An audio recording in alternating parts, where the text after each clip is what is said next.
friends, welcome to the Everyone Can Do-It-Yourself Projects channel. I'm the grass woodworker with Elpida behind the camera. Welcome to our channel if this is your first time. If this is not your first time and you have not subscribed, please subscribe.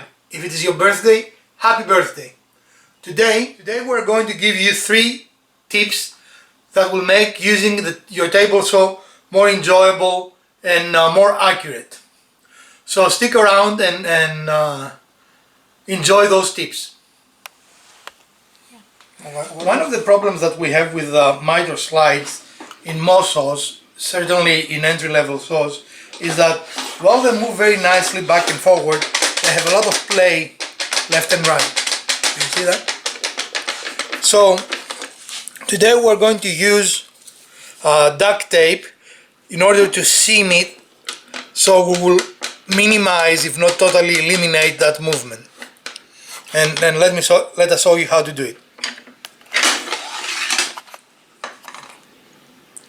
So now we have cut the appropriate size piece for our miter slide, and now we are going to apply it.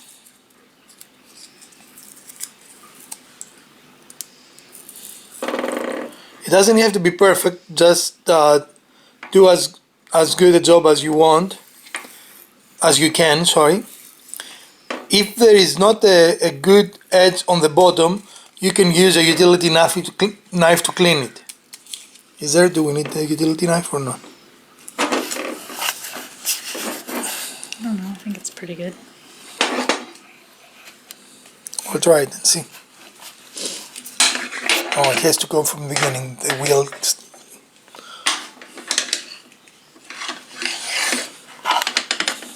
So it is very improved. Do we need another piece on the other side? I think so. We definitely see an improvement, but we're going to do the other side as well.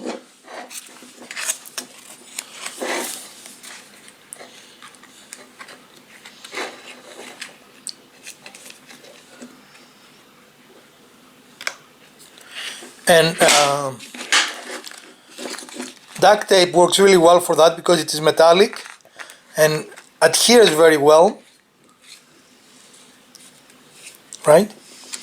Mm-hmm. And this is duct tape that actually goes on duct work as opposed to what has commonly been called duct tape. This is HVAC tape, I guess. Right. More correctly termed. And the other good quality of this tape is that it cuts very nicely, very easily, right? Yeah. It's not hard to cut at all. So this is a very straightforward little tip that will allow you to take away, and of course you can double it if after you do both sides you still have play that it's unacceptable. You can go ahead and double it. It looks to me like we won't have to do that. What do you think? I mean, it took quite a lot of play out of ours, and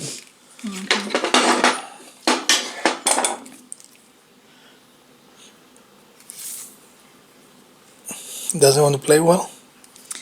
Just getting it started from the thing.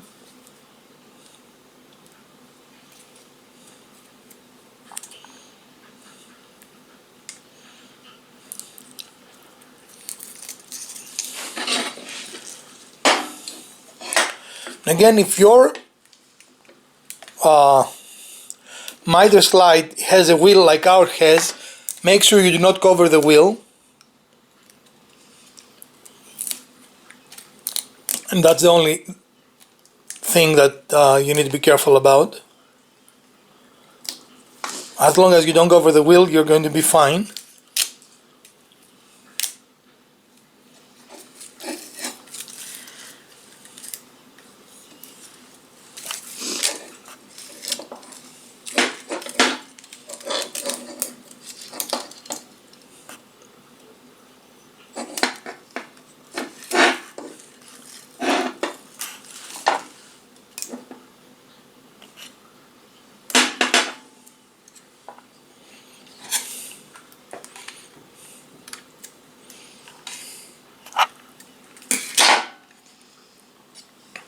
And this is not really a very difficult operation, right? No. Alright, try to... It is really much better, right? Yeah. We could add one more if we wanted to. I think this is probably less than an eighth or a 16th, Yeah, you know. but you still want it to be able to slide, so... So we're satisfied with this, but if you wanted to make it tighter, you could by adding a second, what do you call it, a second strip on top of the other one. And in ours, if we were to do it, we would do it probably on this side, because if you look on this side, it looks very tight, right? But on this side, you can see a little bit of space. Yeah. Yeah, but I think it looks good. It's definitely reduced the play in it. Okay. Here's our second tip. Many saws have a fence like this, which is actually a pretty good fence. And if you come on this side, the only problem with this type of fence is when you lock it here, it is going to be, as you can see, perfect. But the other side can move. Is that visible on And you can potentially lock it. Now it's steady, but it doesn't mean that it is parallel, not parallel, perpendicular to the square. So a really good way to check for that is take your square, and as you can see, we are very little off, right? So then unlock it, move it until it is perfect. That looks good to me. How it looks to you? Yep. Then lock it again, and now it is perfect on both dimensions. And this is our second tip. So that's another use. Maybe I need to make a video about all the uses of a square, right? We use squares a lot, not just to make lines and cut on wood, but also to calibrate our machinery, right? Yep. A third little tip is about this scale.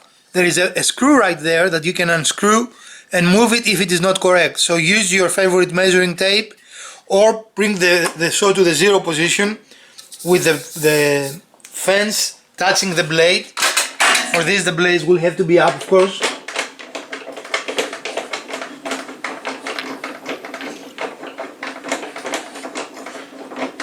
Right?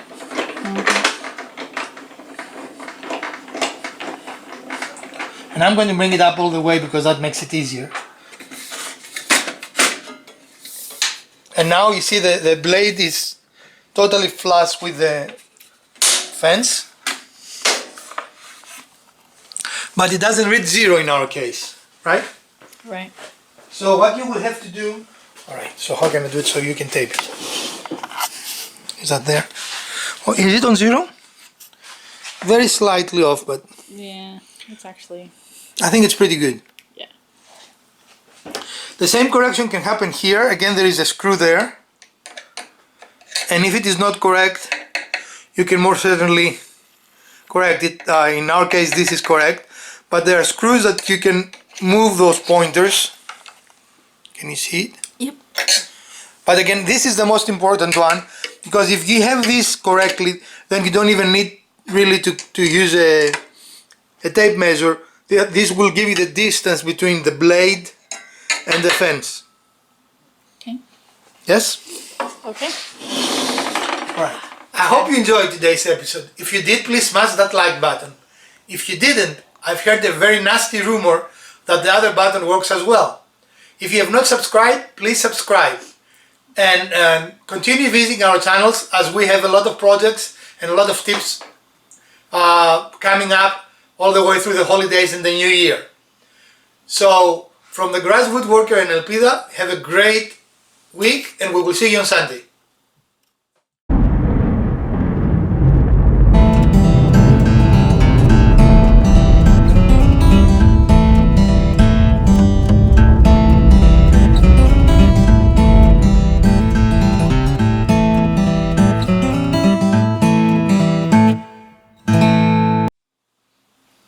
Hello friends, welcome to the Everyone Can Do It-Yourself Projects channel. I'm the Good Worker. Again, what we have to do is find your screwdriver. Do you know where a Phillips is? I thought it was here, but it isn't. I thought it was there as well.